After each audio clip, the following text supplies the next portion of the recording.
Hey everyone, welcome to my YouTube channel once again बच्चों. My name is Adish खंकार and आज हम लोग जो चैप्टर स्टार्ट करने वाले हैं that will be similarity. बच्चों ये एसएससी क्लास 10th वालों के लिए है similarity, बट बाकी बच्चे अगर जिसको similarity के बारे में जानना है वो ये वीडियो को जरूर देख सकते हैं. Similarity आपके ज्योमेट्री में सबसे पहला चैप्टर मिलेगा बच्चों आप लोगों को. हमने लीनियर इक्वेशंस इनटू वेरिएबल्स जो कि अलजेब्रा का फर्स्ट चैप्टर है वो ऑलरेडी कंप्लीट कर दिया है, आप जाकर देख सकते हैं बच्चों. तो आज हम लोग ज्योमेट्री का सबसे पहला चैप्टर स्टार्ट करने वाले हैं and that will be similarity. बहुत ही इजी चैप्टर है बच्चों. पिछले साल इसमें से 2 टॉपिक को रिड्यूस किया गया था, इस साल शायद से वो 2 टॉपिक हो सकते हैं, बट स्टिल ये टॉपिक बहुत इजी है, ये चैप्टर बहुत ही सिंपल है. सिमिलैरिटी में 2 बाइफर्केशंस है बच्चों. सेकंड पार्ट सिमिलैरिटी से ऊपर है एंड उसका पहले का जो पार्ट रहेगा हम लोग जो पढ़ने वाले इनिशियल 2 to 3 वीडियोस में वो एक्चुअली सिमिलैरिटी से रिलेटेड नहीं है, बट फिर भी टेक्स्ट बुक में है, आपके चैप्टर में है. Okay, for example basic proportionality theorem and so much more. तो ये सारी चीजें भी आप लोग को सीखना पड़ेगा, सिमिलैरिटी में इंक्लूडेड है. आज का जो टॉपिक हम लोग पढ़ने वाले हैं बच्चों that is properties of areas of triangle. Now what do you mean by properties of areas of triangles, समझते हैं बच्चों.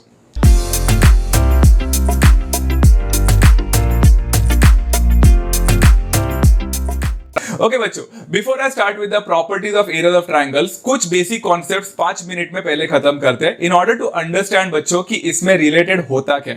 ओके बच्चों, सबसे पहले हम लोग पढ़ेंगे एरिया ऑफ अ ट्रायंगल क्या होता है. आप लोगों ने 7th स्टैंडर्ड 8th स्टैंडर्ड में से ही पढ़ा होगा बच्चों. What do you mean by the area of a triangle, मालूम है ना सब लोग को. ओके, अगर आपके पास ट्रायंगल है, आपको बेस देके रखा है, आपको हाइट देके रखा है, तो आपको एरिया ऑफ अ ट्रायंगल निकालने आता है. अब तक तो आपने बोला भी होगा कि what is the area of a triangle. Okay, let's try to illustrate this with the help of an example बच्चों. यहाँ पे एक ट्रायंगल ले लिया, कोई भी एक रैंडम ट्रायंगल लिया बच्चों मैंने यहाँ पे, एंड ट्रायंगल का नाम रख दिया एबीसी करके. ओके, यहाँ पे मेरा सामने एक triangle. Okay, now area of a triangle का फॉर्मूला क्या होता है बच्चों, रिकॉल करो. What is the formula for finding out the area of a triangle? It is half into base into height, है ना बच्चों. आप लोगों ने ये वाला फॉर्मूला काफी सालों से पढ़ा है, आपको शायद से पता भी होगा that area of a triangle is always half into base into height.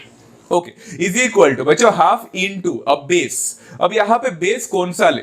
अब बेस अगर मैंने फॉर एग्जांपल, आप देख रहे हो ट्रायंगल में नीचे जो बेस दिख रहा है आपको वो बेस बीसी है, तो मैंने यहाँ पे बीसी को बेस कंसीडर कर दिया जो कि सबसे नीचे है. हम हमेशा से उसी को बेस बोलते आ रहे हैं, तो मैंने उसको बीसी करके बेस जो ले लिया है अभी ट्रायंगल का, मल्टीप्लाइड बाय हाइट आएगा.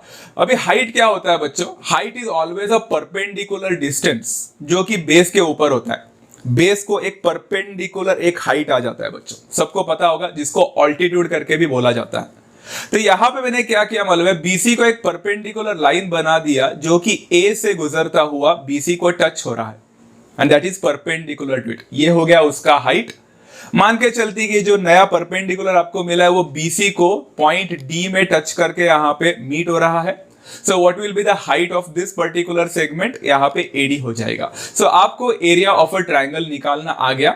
हमारे केस में ट्रायंगल ABC का एरिया जो है वो है half into BC into AD and it is as simple as that. ये सारी चीजें तो बहुत सिंपल है सर, हमने पहले भी पढ़ाई किया, इसमें क्या नया बात है. यस बच्चों, ये सारी चीजें रिकलेक्ट करवा रहा हूं आप लोगों से ताकि आपको बाकी सारी चीजें धीरे धीरे समझ में आ जाए. बच्चों ये हो गया मेरा आज का फर्स्ट टॉपिक. अब सेकंड टॉपिक जो है वो भी बेसिक है, बट एक बहुत important question to all of you बच्चों, कि एक पर्टिकुलर ट्रायंगल अगर मेरे पास होगा, if I have one triangle, मान के चलो ये ट्रायंगल का नाम है एबीसी, सेम ट्रायंगल लिया, तो कितने बेसेस होते हैं बच्चों एक ट्रायंगल के पास? तो काफी सारे बच्चे बोलते हैं सर एक ही बेस होता है. यहां पे फॉर एग्जांपल इस ट्रायंगल का बेस है बेस बीसी. नो बच्चों, बेस सिर्फ एक नहीं होता है ट्रायंगल के पास, ट्रायंगल को 3 बेसेस होते हैं. How come sir? यहां पे देख सकते हैं बीसी नीचे है वो बेस है. कितना इजी था, बहुत सिंपल था टू अंडरस्टैंड, बहुत इजी है. बट बच्चों बीसी अभी यहां पे लाई कर रहा है नीचे, इसलिए हम उसको बेस बोल रहे हैं. अगर कल जाकर मैंने इस ट्रायंगल को टिल्ट करके एसी को नीचे लाई करने बोला तो एसी आपका बेस बन सकता है. एट द सेम टाइम बच्चों अगर मैंने टिल्ट इस हिसाब से किया उल्टा, तो ए भी नीचे आ गया, तो उसको भी मैं बेस बोल सकता हूं. मतलब बच्चों ट्रायंगल के पास टोटल कितने बेसेस होते हैं? एक नहीं बल्कि 3 बेसेस होते हैं. Is that clear? ओके, हम लोग ना एक काम करते हैं, डिपेंडिंग अपॉन अलग अलग बेस लेके देखते हैं, तो अलग अलग बेस के लिए अलग अलग हाइट्स भी हम लोग को मिलेंगे. ये आपको समझाता हूं बच्चों. Let's try to understand. देखो बच्चों, यहां पे सबसे पहले मैं क्या करूंगा मालूम है, बेस एंड हाइट के बारे में बात करेंगे। तो सबसे पहले बेस मैंने कंसीडर कर दिया, let the base of the triangle be BC.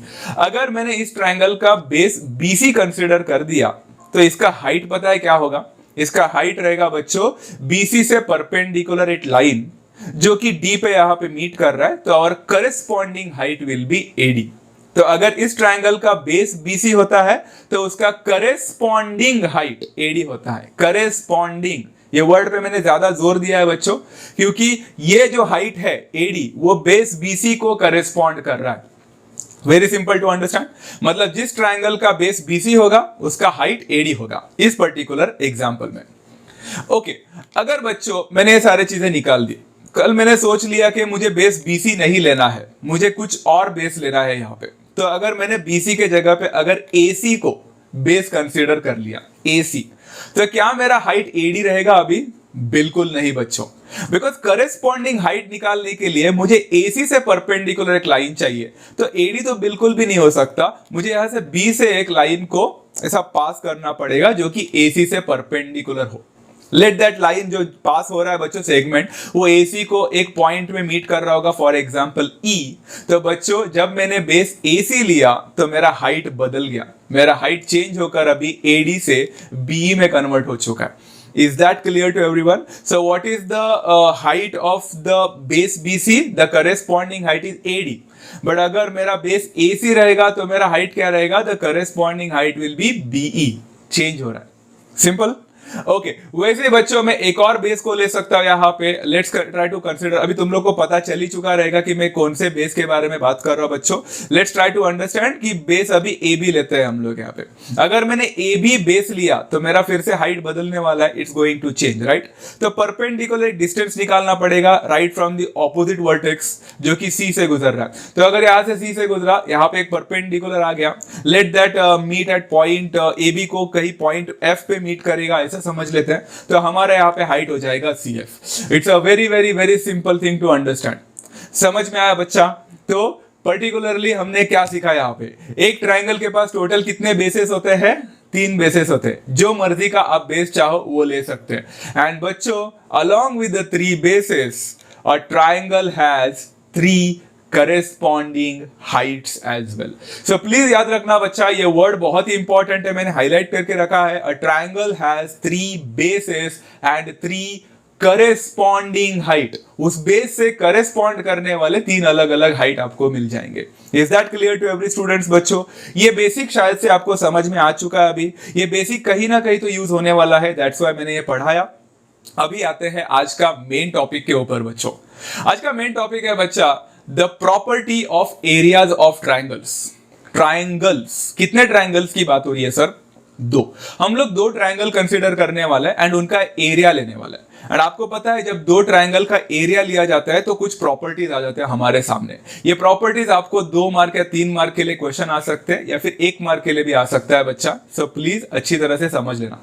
आज हम लोग सिर्फ प्रॉपर्टी समझेंगे, इससे रिलेटेड क्वेश्चन हम लोग नेक्स्ट वीडियो में देख लेंगे। ओके, टोटल प्रॉपर्टीज कितने बच्चों ऑफ एरियाज ऑफ ट्राइंगल? 4 है। Okay, how many properties are there? 4। Okay, तो सबसे पहला प्रॉपर्टी को समझते हैं। यहां पे मैं स्टेटमेंट अभी लिख रहा हूं, स्टेटमेंट अगर नहीं भी समझते हैं तो भी it's okay, will understand. The ratio of areas of 2 triangles is equal to the ratio of the product of their bases and corresponding heights. Didn't quite understand, right? कुछ समझा नहीं। चलो एक काम करते हैं। The ratio of the areas of 2 triangles. Okay, 2 triangle की बात हो रही है। कंसिडर करते हैं, पहला ट्राइंगल को हम बोलेंगे ट्राइंगल नंबर 1 एंड दूसरे ट्राइंगल को हम बोलेंगे ट्राइंगल नंबर 2। 2 ट्राइंगल है, ट्राइंगल 1, ट्राइंगल 2। उनका एरिया को नाम बोलते हैं A1 and A2 respectively. Okay, इन दोनों ट्राइंगल के एरिया का क्या लेने बोला है बच्चा? रेशियो लेने बोला है। अब रेशियो लेना है मतलब कुछ ऐसा हो सकता है बच्चा A1 upon A2। Okay, so whenever we will be having 2 triangles का एरिया, हमें उसका रेशियो लेना है। प्रॉपर्टी में रेशियो लेने को बोला, तो A1 अपॉन A2। ओके, अभी बाकी का सारे स्टेटमेंट को भूल जाते हैं बच्चों। A1 मतलब एरिया ऑफ ट्राइंगल 1। अब एरिया ऑफ अ ट्राइंगल हमने अभी कुछ 10 मिनट पहले पढ़ा। What is the area of a triangle? Half into base into height. बराबर है बच्चों। यहाँ पे क्या होगा? वो half into base of the first triangle, तो B1 हो जाएगा, multiplied by height of the first triangle मतलब H1 हो जाएगा।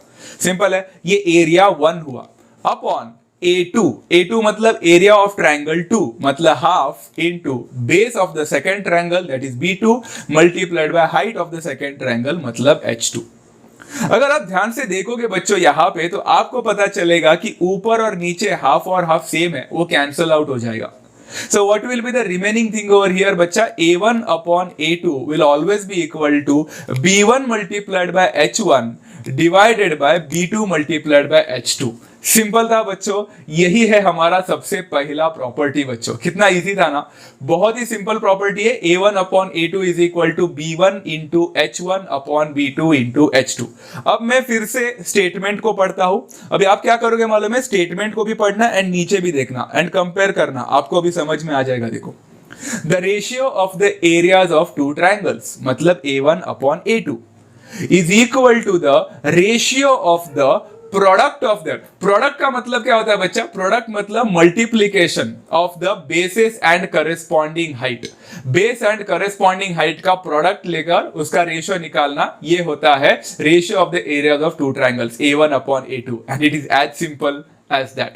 आई होप बच्चों आप लोग को ये स्टेटमेंट भी समझ में आ गया एंड ये प्रॉपर्टी भी समझा होगा। बहुत इजी प्रॉपर्टी है बच्चों, हर बच्चे को समझता है, ऐसा अब तक कोई एक स्टूडेंट नहीं बोला है कि उसको नहीं समझा हो। बहुत ही इजी प्रॉपर्टी है, 1 या फिर 2 मार्क का क्वेश्चन इसके ऊपर आ सकता है। ओके चलो, आई होप बच्चों आप लोग को सबसे पहला प्रॉपर्टी समझा है। Let's go for the second property. Second property क्या बोलता है? देखो बच्चों, सेकंड प्रॉपर्टी बोलता है कि the ratio of the areas of two triangles, फिर से same, having equal heights is equal to the ratio of their corresponding bases। Okay, फिर भी नहीं समझा, let's try to understand. Okay, अब हम लोग क्या करेंगे मालूम है बच्चा? A1 अपॉन A2 ही निकालने बोला है फिर से इन्होंने, ratio of the areas of two triangles. तो हम ना अभी फर्स्ट प्रॉपर्टी का इस्तेमाल करेंगे, बार बार डिराइव नहीं करते बैठेंगे बिकॉज हमने ऑलरेडी डिराइव कर दिया। तो A1 अपॉन A2 का फॉर्मूला क्या मिला था बच्चों हम लोग को? प्रॉपर्टी नंबर 1 के वजह से B1 into H1 upon B2 into H2 मिला था ना बच्चों? याद आ रहा है आपको? ओके, बट बच्चों यहाँ पे थोड़ा ट्विस्ट है, स्टेटमेंट को पढ़ो। The ratio of the areas of two triangles having equal height, मतलब इस बार ये दोनों ट्रायंगल के हाइट्स इक्वल है। मतलब क्या मैं बोल सकता but H1 is equal to H2? बराबर है बच्चों। अगर H1 और H2 इक्वल हो जाएंगे तो मैंने देखो वहां पे स्ट्राइक आउट किया है, H1 and H2 will get cancelled क्योंकि वो दोनों सेम है। राइट ना गाइस बच्चों, क्योंकि यहाँ पे कंडीशन ही बोला था कि ट्रायंगल के हाइट्स इक्वल होंगे, मतलब H1 is equal to H2 होगा, कैंसल आउट हो जाएगा। सो कहना है से A1 upon A2 will be equal to, this time it will only depend upon the ratio of their corresponding bases, मतलब B1 upon B2। Is that clear to everyone? ये रहा मेरा सेकेंड प्रॉपर्टी तैयार। So what was the second property बच्चा? The ratio of the areas of two triangles having equal heights। अगर दो triangle के height equal होते हैं तो वो डिपेंड करता है, वो इक्वल टू होता है ratio of their corresponding basis से। हाइट इक्वल तो बेस के ऊपर डिपेंड करेगा। वेरी सिंपल टू अंडरस्टैंड, बहुत इजी। ओके, अगर सेकंड प्रॉपर्टी समझा है बच्चों, थर्ड प्रॉपर्टी तो अभी आंख बंद करके आपको समझ में आने वाला है क्योंकि आपको सेकंड प्रॉपर्टी पहले ही समझ चुका है। तो देखो आपको पता चल ही चुका रहेगा अभी क्या होने वाला है। The ratio of the areas of two triangles having equal bases is equal to the ratio of their corresponding heights. थोड़ा सेम लग रहा है बच्चों। A1 upon A2 is equal to B1 into H1 upon B2 into H2, ये तो हमें first property में मिला था। बट बच्चों इस टाइम क्या हो रहा है देखो, the ratio of the areas of two triangles having equal basis, इस बार आपके हाइट इक्वल नहीं है, H1 is equal to H2 नहीं है, बल्कि B1 is equal to B2 है। तो आपका B1 and B2 will get cancelled this time. तो the ratio of the areas of two triangle will always be equal to the बच्चों ratio of their corresponding basis नहीं होगा इस बार, it will be corresponding heights होगा। It's as simple as that. समझा ना बच्चा? मतलब अगर दो ट्रायंगल के हाइट इक्वल हो गए तो it will depend upon the ratio of their corresponding bases. अगर दो ट्रायंगल के बेसिस इक्वल हो गए तो it will depend upon the ratio of their corresponding height. Simple, base equal तो हाइट के ऊपर डिपेंड, हाइट इक्वल तो बेस के ऊपर डिपेंड। कितना सिंपल था, very easy to understand, right?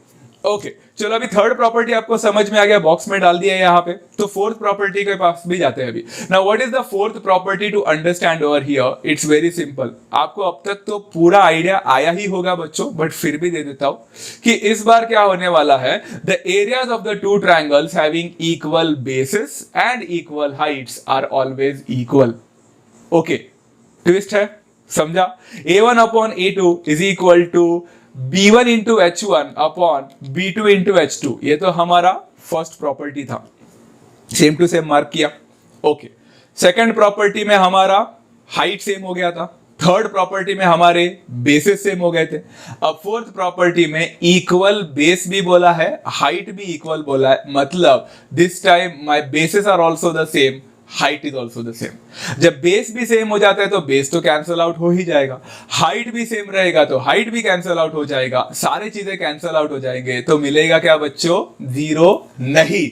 गलती से भी बच्चों जीरो मत लिखना, when ever the things get cancelled this way 1 होता है बच्चा, प्लीज याद रखना। बिकॉज देखो ना, 2 डिवाइडेड बाय 2 करते हो तो कितना लिखते हो? 2 अपॉन 2 कितना होता है बच्चा? 1 होता है ना, 0 तो नहीं होता, right? So B1 B2 gets cancelled, H1 H2 gets cancelled, A1 upon A2 मिलेगा बच्चों 1, जिसको मैंने लिखा 1 अपॉन 1, क्योंकि ऊपर भी 1 है नीचे भी 1 है, बेसिकली वो 1 ही है, मैंने 1 अपॉन 1 लिखा। अब बच्चों क्रॉस मल्टीप्लाई करो, तो क्रॉस मल्टीप्लाई करोगे तो क्या हो जाएगा? आपको मिलेगा ना A1 is equal to A2, है कि नहीं बच्चों? जस्ट ट्राई करो। तो A1 is equal to A2 मिला बच्चों यहाँ पे, सिंपल टू अंडरस्टैंड। तो बच्चों मेरे दोनों भी ट्रायंगल का एरिया क्या हो गया यहाँ पे? इक्वल हो गए, वही लिखा ऊपर स्टेटमेंट में, जरा ध्यान से देखो। Areas of the two triangles having equal bases and equal height. दोनों ट्रायंगल जिसके बेस एंड हाइट दोनों भी इक्वल है, ऐसे टाइप ऑफ ट्रायंगल के एरियाज हमेशा क्या होंगे बच्चा? आर इक्वल, मतलब A1 and A2 will always be equal to each other.